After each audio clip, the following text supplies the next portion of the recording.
Hello, everyone. Welcome to Talking Logistics, where we have conversations with thought leaders and newsmakers in the supply chain logistics industry. It's my great pleasure to welcome today's program, Russ Felker, who is Chief Technology Officer at GlobalTranz, and Hi. Prasad Gollapalli, who is founder and CEO at Trucker Tools. And today we're going to talk about scaling your technology up to enhance customer engagement. Now, all of the words that we used to talk about with regards to supply chain logistics, agile, responsive, flexible, they went from being kind of concepts to being, strategic imperatives, over the past year, due in large part, to the pandemic.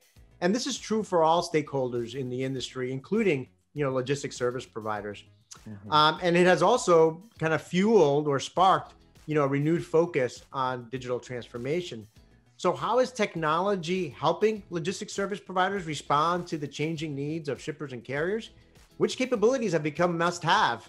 And how do you measure success moving forward? So those are some of the key questions we're going to address in today's episode. And it's great to have Russ and Prasad with us to share their insights and advice on this topic. So Russ, Prasad, welcome to the program. Thanks so much. Thanks for the opportunity. Well, Russ, you're a first-time guest here on Talking Logistics. So kind of before we dive into this topic, I'm always curious a little bit about, the backgrounds of folks and how they get involved in this industry. So before we dive into this topic, why don't you tell us, briefly a little bit about yourself, GlobalTranz, and your operations, and, kind of what your current role and responsibilities are there. Sure, absolutely. And GlobalTranz is a top 10 3PL. I've been in business for a few decades now, and have always been focused on really technology leading and leading through technology and using technology to further the environment for our shippers and for our carriers and for our staff. I'm in charge, of course, around all of that technology.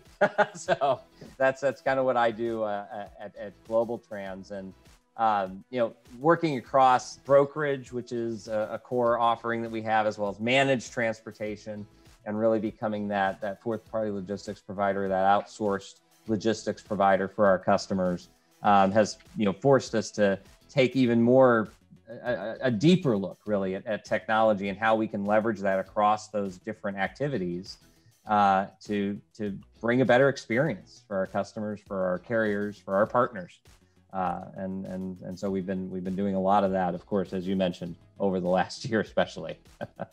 Yeah, no, absolutely. I've been an industry analyst now for almost 22 years. I know, when I first started, the concept of a logistics service provider having a chief technology officer, that was kind of a rare title, for someone, because IT, not to say that IT wasn't important 20, 30 years ago, it certainly was, but, certainly the role and importance of technology in the industry has been, skyrocketed, in Sure. just in the past 20 years. And, the profile and the role and responsibilities of someone in your position of chief, technology officer has also, been more in the spotlight, certainly, over the past few years. So, and I think we saw that, come to bear in 2020. So let's start there, Russ. I'll stay with you here. I mean, looking back at 2020, it's clear that, companies that embraced, digital transformation, before the pandemic, were the ones that were able to navigate successfely through, the impact that the pandemic had, Mm-hmm. versus those that really hadn't, invested in technology or were kind of standing by the sidelines. So how did, technology help GlobalTranz respond to the changing needs and requirements of shippers and carriers in the market? Well, there were a number of different ways. Obviously, there's a lot of application of technology from an internal perspective in allowing us to deal with what became, for many companies, not just us, but as we all look at our home backgrounds that we see here, becoming a remote company, and it's not just us that did that, though. It was shippers, it was carriers, it was everyone who moved into that space, and so really it was about flexibility and flexibility from the perspective of there were different ways that information needed to be moved back and forth between our partners, our shippers, our carriers, and enabling that flexibility and using technologies that ranged from kind of service-oriented architectures that focused on the software that allowed for those interactions and more effectively supported them in a digital sense, to RPA and the use of bots and those type of functions to move information not just between external parties and internal parties, but even internally to get it to the right place, to communications infrastructures that were necessary to make sure that you could get to somebody effectively and that you could talk to the right person that you needed to, and making sure that those options were all made available, that they were out there, that they were in place to allow for those consistent interactions. Because regardless of the digitization of a process and regardless of the amount of digitization that we put into a process, in the end, it's still people that need to interact in many senses. And so I think that while digital transformation is good, and it is something that we've all had to embrace in some ways, and we have embraced, it's also been something that we've taken to that level of how do we enable that for people to more effectively interact? Just the technology we're using now is a good example.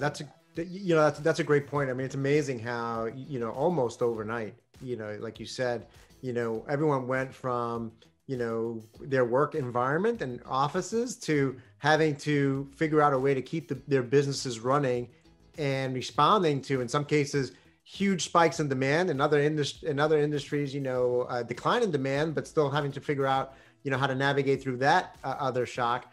But doing it from home. And at the end of the day, like you said, it's being able to empower people with technology to keep these processes running and enabling them to have the visibility to the information, to the data, so on and so forth, to make those decisions. And obviously in cases where, you can apply automation, to it, that's always a part of the story there in terms of how do you are able to then scale your business, because you just can't keep throwing people at these processes, either. But I think that's a great point in terms of, technology, not only from connecting companies and their systems together, exchanging information, but technology also as a way to empower people, to do their job wherever they may be. And I was just reading in the Wall Street Journal, actually it's been in the news for the past few weeks, a number of companies are thinking that this is the new normal now, right? That they may not go back to, the old real estate, requirements that they had of having, headquarters with a bunch of people. That, moving forward, it might be this hybrid model where people might be working from home multiple days a week or in more remote areas. So I think, this transition is something that's probably going to be a permanent change. So Prasad, to kind of bring you into the conversation, I mean, you and I have talked over the past couple of years about a lot of different topics, related to this space and the role that technology has played. And it kind of got me thinking, I mean, in your conversations with brokers and logistics service providers, I assume that some capabilities that might have been, when you were talking to them 2, 3, 4 years ago, that might have been nice to have capabilities have now moved into the must have category. I mean, what are some of those things that now, are definitely in that must have category? Thanks for pointing that thing, Adrian. Definitely, when you look at in 2020, things almost got, a technology adoption that normally would have taken three to 5 years got shrunk down to 6 months. And that's primarily, everything that Russ said earlier, right? Everyone had to change overnight and adopt to something different, whether it's the freight that they move or operations. And in both these cases, the things that typically, more manual work with little reward, those types of tasks really got automated. Those were like, okay, nice to haves, right? So for example, visibility. We knew visibility was catching on, but literally overnight, everybody said, hey, we need 100% visibility, as opposed to 60% visibility, 40%, or only the shippers that need visibility. I'm going to provide that to 100% visibility. I can't have people make check calls. I mean, when I have people working from home, that's the last thing I want them to do is, call a driver and say where he is, right? So visibility became a table standard, but more importantly, it became 100% requirement. Now, the later part of the year, there is another thing that added to the visibility, that is not just visibility, but visibility converted into information. If a load is delayed, I want to know it ahead of time. So what are my alternatives to share with the shipper, right? That part has already started big, used to be a nice to have to a must, right? The other area is digital freight matching. This was earlier what you both were talking about it. Everybody wanted to know where is my capacity, but more importantly, how can technology help me scale my reach to carriers? And with little work, can I get these loads covered? So in a year later, people would say, well, I can put a person on a phone and make 30, 40 calls to cover a load. This is an obvious load. This is an obvious carrier that I've been working on. I don't need to spend any more time on that load. That carrier would take it at a decent rate. Let me just quickly move that out, right? So I call those as, the low-hanging fruit, where people were trying to say, can I still do it manually, to got shifted very fast. The biggest adopter last year was Book It Now. Literally every broker that we spoke to left all the initial steps of digital freight matching, went to the fully automated Book It Now. They said, hey, we want Book It Now directly, right? That shows the pace at which the broker community has been adopting the technology. Yeah, a lot of great points. Yeah, Russ, I know if you want to add to that. No, I mean, I think that's a lot of what you said was critical, especially around that, just automating those things as they come out, and as they, as you're trying to get information out in the marketplace, get information back from the, more, well, I'll call almost the logistics community, and integrate all of those flows of information that you just spoke about when it comes to Book It Now, digital freight matching, the tracking, and even moving beyond the blue dot, and moving to that, order level tracking, and where's my thing, not where's the truck, and those types of systems and information flows. Right. Yeah, and a lot of great points. And I think, the point you made, Prasad, in terms of, just the accelerated rate that, this is all taking place, which obviously it's great for, providers, such as yourselves, but also, and this leads to my next question for you, Russ. I mean, there's so many opportunities, out there, right? So many areas that you can focus on when it comes to technology.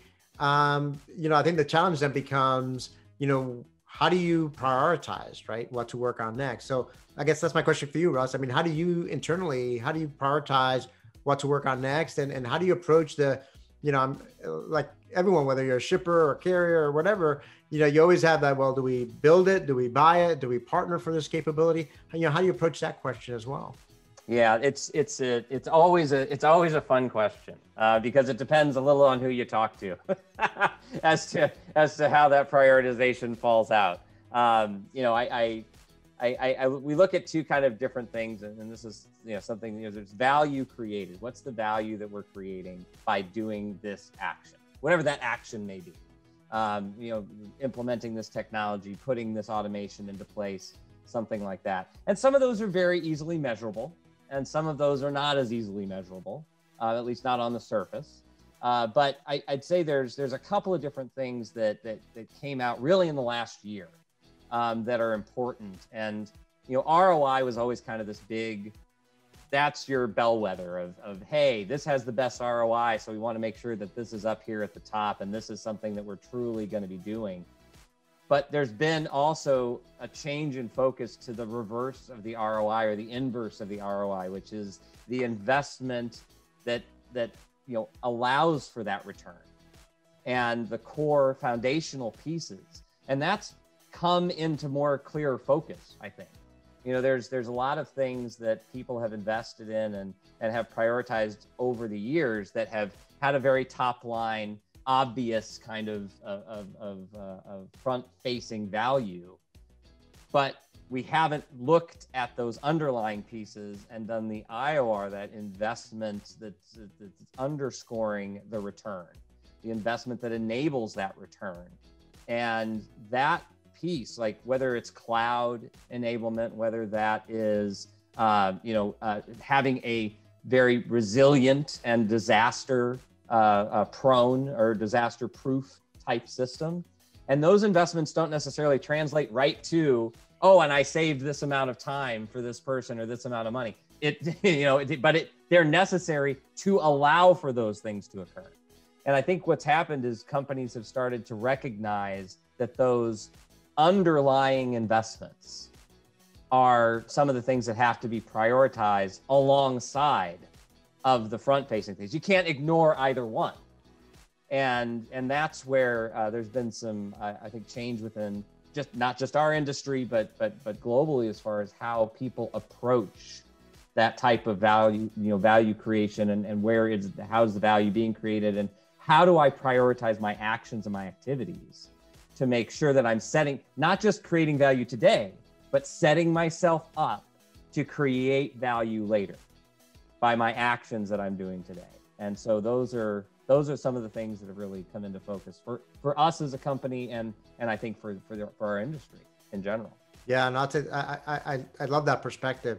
As you were talking, I mean, it's almost, just to make the house analogy. I mean, sometimes you do have to invest in the foundation, right? I mean, you can't build a beautiful house that's going to, build equity over time if it doesn't have a foundation, right? So the only way you can build a house, you got to start with, building that foundation. And sometimes, it's building that foundation that's going to lead to the future, ROI. And I would think another area that I see, I'd like you to quickly comment on it, is that, it's also thinking about the value or the benefit, not only internally, right? Things that show up on the P&L and balance sheet and so forth, but also from a customer experience standpoint, right? From your shippers, right? How is this going to bring value to the shipper? Are we going to be able to compete or differentiate ourselves from the competition in the eyes of our shipper clients, as well as in the eyes of our carrier partners, right? So I think that's part of the value proposition as well, right? Yeah, it is, absolutely. And working within and really taking it, visibility is a good, really bellwether of that, because visibility has impacts across everything we've been talking about. The visibility into just, kind of the point in time visibility, as well as the impacts to that visibility, as well as just the visibility of being able to move information back and forth, has experience impacts on our shippers, on us as the 3PL, on our partners, and on the carriers that we interact with. And so publishing that information out, getting that information to those groups, and receiving that information in from those groups, and making it just as seamless as possible, as I kind of talked about before, is so critical, and creates so much value. By doing something for one group, generally you're actually impacting almost everybody throughout the chain, and visibility is a great example of that. I know Prasad and I have had a lot of conversations about just those things. You're absolutely right. It is, it is taking that information, but I think it's, customers asking, right? I mean, customers like GlobalTranz, Russ, right? Asking us both in terms of the functionality, but also go beyond that, right? When I talk about the functionality, asking the data itself, right? How often are you guys going to provide this? What's the consistency of it? What's the reliability of it? But also asking, how quickly, if we go from here, from our freight volume, I remember having that conversation with them the very, very beginning. They were trying to, they were looking at doubling their brokerage and running in that rate.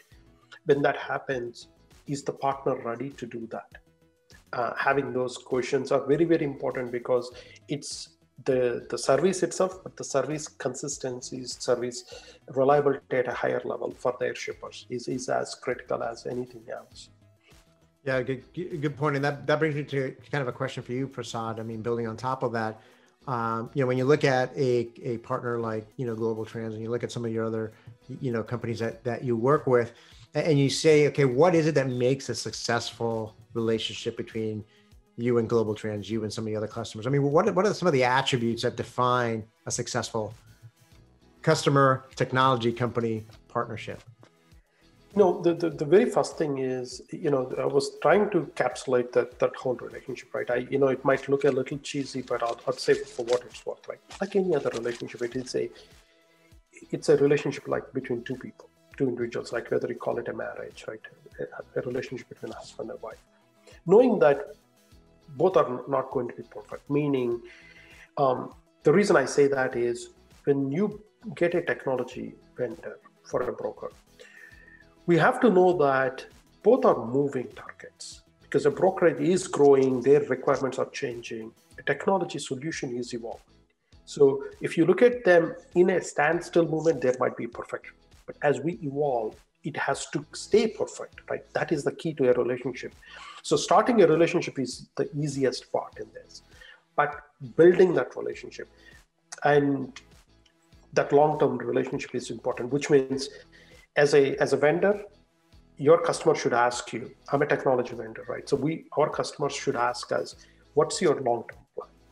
Where is your roadmap? What are your milestones? Two, they should also share their milestones, like their technology strategy. What do they expect from technology vendors or technology in general? How are these two things aligned, right? When these two things are aligned well, and at every interval, right? How do we touch point? Hey, we're adding this new tool. Okay, is it aligned with what GlobalTranz needs, right? Or talking to them every single day, or single day is an exaggeration, but that regular connection, right? What's working out for you with our tool? What's not working out? A lot of vendors really don't want to ask this question. Asking your customer what is not working with our tool is like really a bad thing in vendor's mind. But I see that as a big value because that tells us where do we add new tools, new investment in our technology, in our support to really make value for future, right?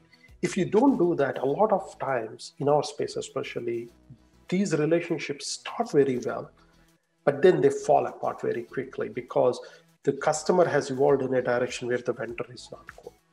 And that, to me, is the biggest opportunity if you're a vendor or you're a customer to really bridge, to stay together. I love the relationship analogy. And just to go back to what Russ said before, a key part of this is, it goes back to the people aspect as well, right? It's communication, between people, right? Between, yourself and Russ, right? Between some of your colleagues and some of Russ's colleagues, right? And having that honest and transparent and ongoing, discussions around what's happening in the market, what technology needs are changing, what's not working, to your point. I think through honest and open and ongoing communication, just like in a marriage, just like in any other, friendship or any other kind of human relationship, I think it similarly applies here. And I assume you would agree with that as well, Russ. Absolutely. Although I'm still waiting on my ring. Well, we'll take that offline and figure that one out. We can handle that later. That's fine. Yeah. I've heard it's been out being cleaned. I don't know, but anyway. He was just waiting. He was just waiting to get that right big one for I get it. Yeah. I know. I probably have to run to Tiffany now. Well, that's great. That's great. So Russ, let's look now forward, right? I mean, what's next on your digital transformation journey, and how can technology partners like, Trucker Tools help you get there? Yeah, absolutely. As Prasad mentioned, there's a lot of things going on, I think, especially within the different freight markets and being able to more effectively give shippers what they need from a point in time perspective, but also from that really information perspective. So here's a data point, but here's what that data point means in the context of not just a shipment, but your shipment and your supply chain and your activities. That's where I see we're making a lot of strides in moving more into that direction. We're working with groups like Trucker Tools to help us to get that data, to work together to provide that type of information out to our shippers, out to our carriers, and even do things that improve individual points within the arrangement and the engagement with them. Within the shippers, helping them to understand the downstream or even upstream impacts of different things that are happening. From the carrier's perspective, helping them to just get better arms wrapped around, hey, I'm going from A to B. Is there something I can go from B to A with? We want to be not just good partners, we want to be good logistics citizens, and we want to be good citizens of the world. And all of those things kind of come together to help a shipper understand, well, here's the optimal way you could arrange your shipments based on the type of shipments that you do, the carriers that you're using. And hey, carrier, here's some options for you to make sure that we're not doing power only moves, that we're keeping people busy, we're keeping people not just paid, but we're having value attributed to the effort that's being put forth, regardless of where you are in that chain and which of the partners you are. And so that's a key piece of the digital journey. I wouldn't say just of GlobalTranz and trucker tools, but really of the industry, of our industry. There's been a lot of investment in technology. There's been a lot of new technology companies that have come out, and a lot of focus on how does logistics use technology to be more effective, more efficient, and more resilient within everything that we do. And I think it's a very exciting time in these the last year definitely accelerated it. But even in the last few years, there have just been consistent investment and new technology coming out, new ways of using, even if it's not new technology, it's just ways of using the technology and applying the technology to get better outcomes for everybody. Yeah, no, absolutely. I mean, I think the one thing that's certain moving forward is that the rate of pace and the pace of innovation is only going to, accelerate. And I think one of the few, if only positive things that came out of the pandemic so far is that it has elevated the role and importance of supply chain and logistics, not only within those of us that are living and breathe it every day, but within the general public. And I think they understand now the importance of, this industry that they're in terms of getting product from A to B and moving product across borders and everything in between, right? So I think, we're going to continue to see that pace of innovation continue, and technology obviously is going to be, a key enabler of all that. We're running short on time, so I'm just going to go right to my last question. Russ, I'll start with you, and then Prasad, you can wrap things up. So how will brokers, logistics service providers measure success then moving forward, and what metrics should they focus on? To me, a lot of what we've been focusing on in the past, there's been, of course, in anything you do that's a business support, there's a cost focus. There's a, what's the cost of doing this? But I feel like we've moved a bit beyond that to an extent to what is the efficiency level, what is the consistency, and what is the resiliency of what you're doing. And last year, hard point on that resiliency from last year, I think we all know. And so metrics that are focused around that efficiency enablement, not just from a cost perspective, but from an overall logistics and supply chain network perspective, the resiliency of that network and how it is able to continue operations even when a piece or two or three pieces have an issue. And how do we recognize that quickly, respond to it quickly, and have the plans in place to execute against it?